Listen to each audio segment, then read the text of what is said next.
The lasting lecture was conceived as a final opportunity for a senior professor to promote her or his pronouncements on life, the universe, and everything. It's a reflection that age sometimes conveys a gravitas, a sense of wisdom. To paraphrase Han Solo, folks, I've flown from one end of the country to the other, and I've seen a lot of strange stuff. Or consider a less dated pop reference, Farmers Insurance. I know a thing or two because I've seen a thing or two. There is definitely a practicality in the expertise of experience. But as the late, great Dr. Benjamin Franklin observed, experience is the best teacher, but a fool will learn from no other. So what follows are some observations gleaned from 72 years on the big blue planet called planet Earth, and others fairly won from decades of reading, research, and focused study. I was born in Bryn Mawr Hospital in the western suburban sprawl of Philadelphia on June 13th, 1946. For those of you generationally minded, 1946 was the first year of the national and sometimes infamous baby boom. The locale, Philly, has meant that even though miles may separate me from the banks of the beautiful Schuylkill, not really, and Delaware rivers, I still follow the varying fortunes of the Eagles, the Phillies, and the 76ers. Being a Philadelphian means many things. There's a reverence for history, to be sure, but we grasp the moments of triumph with surprising clarity and tenacity. That's because we know victories do not come easily or often. Savor the good times, treasure them in your memory. As a side note, I must also share with you that I believe cheering for the Yankees or any professional team based in Massachusetts is like cheering for Microsoft. It's indicative of a deep character flaw. But I digress, which is an occupational hazard of professors. My father died when I was in 8th grade after a protracted battle with colon cancer. My mother had gone back to work. I started my perennial summer jobs when I was 14, the first as a kennel boy for a local vet. Tales of the Great Depression and the ability to find and retain a job were always paramount. So was the value of education, and my summer income went into a college fund. As I've aged, the lessons of my childhood have gained an even greater relevance. For example, back in the day, unbelievable as it may seem now, there was only one telephone per household. So when my smartphone rings, I answer it immediately. Who knows, it might bring news of some sort. All too often these days, it conveys messages of extended auto warranties or free vacations to timeshares and other assorted junk calls. But I still answer the phone. It's Pavlovian. You never know.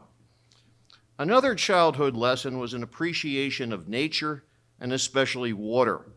We lived in an old suburban neighborhood with homes that had been built by individual families. Ours was relatively isolated amongst the trees of beechwood, as our community was called. I had Cobb's Creek, a mere half block away. Kids in those days, the decade of I Like Ike and I Love Lucy, played outside incessantly. Sometimes it was touch football in the fall or baseball in the summer. More often it was just goofing around in the woods or the creek where we built temporary dams and hunted crayfish. Because this was Pennsylvania and not Louisiana, we let them go. When I was 6, my father loaded up the family Mercury and drove US 1 to Florida. Back then, the trip took 3 complete days. I remember bits and snippets, the coarse sand on the beach outside of Jacksonville, the trek across the Gulf and Atlantic waters to Key West, and the most momentous event, dropping a baited hand line along the pilings of the fishing pier at Naples on the southwest Florida coast. My father guided me as I pulled up an assortment of snappers, grunts, and pinfish, all colorful and all thrown back alive to their Gulf of Mexico abode. But in a word, I was hooked. It took some years as other pursuits and interests preoccupied me, but fishing remained like some quest-like pastime that I scarcely understood. I devoured issues of Field and Stream and marveled at tales of tarpon, bass, and trout. I saved my allowances to purchase my first rod and reel. Along with my friend Butch Martin, we would explore local Springton Reservoir and catch bluegills, yellow perch, and once in a great while, the ultimate prize, a largemouth bass. Looking back, I recognize that I found an early path to a significant bliss.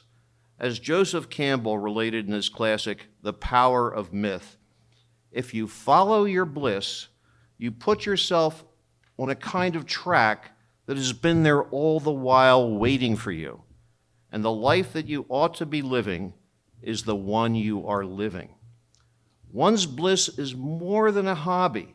It demands a very real commitment, an investment of self that provides personal satisfaction and at the same time, elevation.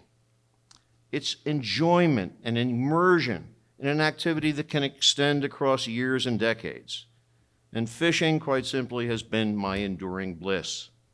For me, it provided and still provides a connection to the natural world that in far too many places is in full retreat from bulldozers and repetitive developments. It connected me with my dad, who despite his illness took me fishing.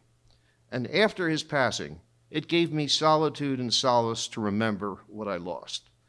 Through decades of plying streams, lakes, bays, and surf, I gradually learned the craft. I have given some thought to what those days on the water have taught. 5 items in an angler's code, so to speak. And like the pirate's code, they are more a set of guidelines, to quote Captain Barbosa from the Pirates of the Caribbean. The first is patience. Fishing teaches us that gratification comes on its own terms in its own time. Isaac Walton, author of the 17th century tome The Complete Angler, cautioned, "Study to be quiet." It remains sound advice today. Second, persistence. Fishing often consists of repetitive actions such as casting. You must cover the water. We sometimes speak of the fish of 1,000 casts. That's true, but the end result is always worth the investment. Third, experimentation. Fishing teaches that trying different approaches and different spots can yield unexpected success, and sometimes it doesn't. Developing a sense of when to innovate is important in fishing as it is in life. Fourth, fisherman's luck. It's a common phrase and concept that is frequently misunderstood. It is better to be lucky than good, but don't depend on it. Once knowledge and expertise kick in, the importance of luck diminishes. Finally, appreciate the gifts. By my 50s, I'd accumulated decades of casting, striking, playing, and netting some, and I've counted, 87 species of fish. I've caught panfish by the thousands, large and smallmouth bass beyond measure, weakfish and stripers, which is the real name for rockfish, flounders and eels, redfish and snook, snappers and groupers, sea trout in Ireland, brown trout in Scotland, landlocked salmon in Maine, northern pike in Canada, white marlin in the Baltimore Canyon, as well as halibut, coho, pink, and chum salmon in Alaska. For each, I always appreciate following the dictate of Charles Cotton, Walton's friend and angling companion, in everything give thanks. What's more, share and teach. Which brings me to my second bliss, teaching. Back in the late 1960s, our college initiated a January term program designed to foster inventive and unusual educational endeavors. For 3 weeks, students would embark on intensive studies of courses that simply could not be offered in the standard curriculum. We've maintained that program for almost 50 years. Some courses are taught on campus, others involve travel abroad. For 15 years, I offered Exploring Belize. For those of you who haven't heard of Belize but don't know exactly where it is, well, it was once described as the most irrelevant corner of the British Empire. That's back when it was called British Honduras. Excuse me. Famed novelist and philosopher Aldous Huxley wrote of it, "If the world has any ends, Belize would certainly be one of them. It is not on the way from anywhere to anywhere else." However, Belize does contain along its coast the second largest barrier reef on the globe. It also happily holds a history of peace and tranquility. Its national holiday on September 10th celebrates the 1798 Battle of St. George's Key, when Belizeans beat back an attempt by Spain to invade. There was a total casualty count on both sides of 3 wounded. We stayed in the town of San Pedro on Ambergris Key. There's no McDonald's, Starbucks, or Taco Bell, or buildings that matter over 3 stories tall. And in Belize, we fished, as you see, we fished a lot. Now, some in the audience are probably wondering why a college would sponsor a course in fishing. And others perhaps are wondering, how can they sign up? Well, for the former group, permit me to cite some 2016 statistics from the U.S. Department of Commerce. And I quote, "Nationally, 9.8 million saltwater anglers took recreational fishing trips in 2016. Saltwater recreational fishing supported 472,000 jobs, generated $68 billion in sales across the economy, and contributed $39 billion to the gross domestic product." So aside from wholesome and environmentally sound recreational pastime, fishing can also be an economically viable occupation. However, when one speaks of economic utilities, fishing does pale in comparison to my professorial specialty, political science. The largest employer in the United States, like it or not, is government, federal, state, and local. My interest in politics dates back to my teenage years. I had an English teacher at Haverford Junior High School, which is what we used to call middle school, Miss Weiser. And she was, well, let's just say she was demanding. I struggled in her class until she gave me an assignment on the Pennsylvania gubernatorial election. I became intrigued, researched, and subsequently aced the essay. There's nothing like positive reinforcement, and thus began an academic specialization that continued through Ursinus College and my graduate work at the Johns Hopkins University. I became a political science professor who emphasizes the practical and applied aspects of the governmental process. At Hopkins, I played hooky to learn the pragmatic arts of urban and campaign politics from such skilled practitioners as Maryland State Senators Jack Lapidus and George Della, Circuit Court Judge Tom Ward, and Baltimore County Executive Ted Venetoulis. While I earned my PhD in political science and began professing here in 1973, I continued to ply political arts and crafts in Baltimore City and throughout Maryland. I have served as a campaign manager, a campaign consultant, a media coordinator, and public opinion pollster for offices as varied as governor, county executive, judge, city council reps, and mayors. While these roles add depth and texture to my lectures, their real value resides in the opportunity for student learning.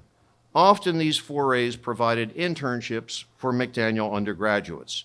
My students have worked as exit pollsters for WBAL-TV and Fox News, and canvassers for numerous statewide and local candidates. Many have gone on to careers in the public sector, and I believe all have come away with a fresh understanding of the American citizenry, as well as the democratic process and procedures. I always stress the value of internships. That's because they work. Internships can range from semester-long tenures in the Maryland General Assembly or short-term campaign experiences. They connect book-learned, book-based theoretical knowledge with the practicalities of the real. A professor can eloquently explain the necessity of legislative bargaining and compromise, but actually seeing delegates and Maryland state senators wheeling and dealing in a conference committee communicates these concepts in a way never to be forgotten. I consider myself fortunate to walk into a classroom and guide students through the intricacies of our political process. I remain amazed at the varieties and challenges presented by my field. In applied political science, new data is generated on a day-to-day basis, and constant revision is imperative.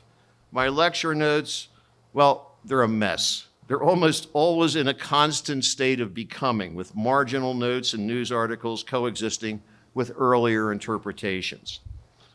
The one organizing principle that has guided me in 40-odd years of college teaching is this: I have never forgotten what it means to be an undergraduate student. I remember the professors who inspired creative and independent thought. I remember the professors who maintained classrooms where discussions were freewheeling yet productive. And I remember those who generated a spirit of fun and innovation, who demonstrated a simple but constant caring for their students. I have tried to emulate them in each reading, every assignment, and in the totality of my lectures and seminars. Student-centered learning is the core of my approach. And the best way to accomplish that is to establish that value at the very beginning. So here are some teaching protocols that have served me well in the course of my career. Number one, sensible assignments.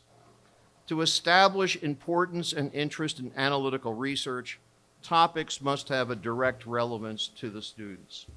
For example, in PSI 2201, American Political Institution, I used James David Barber's classic, The Presidential Character, in which he developed a psychological paradigm of 4 presidential personality types. In presidential years, I require students to apply the paradigm to the presidential candidate of their choice. In non-campaign years, students analyze themselves, kind of self-introspection, mid-course correction, what have you.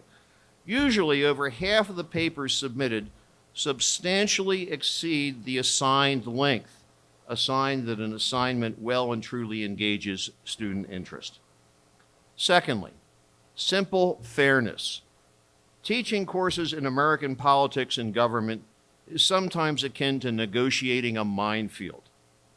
Students come in with preconceived political and partisan notions that are absent in such courses as, say, microbiology or macroeconomics. While few doubt my political leanings, like Will Rogers used to say, I belong to no organized party. I'm a Democrat. I strive to present contemporary politics in an impartial and balanced fashion. Some measures of my success are evident.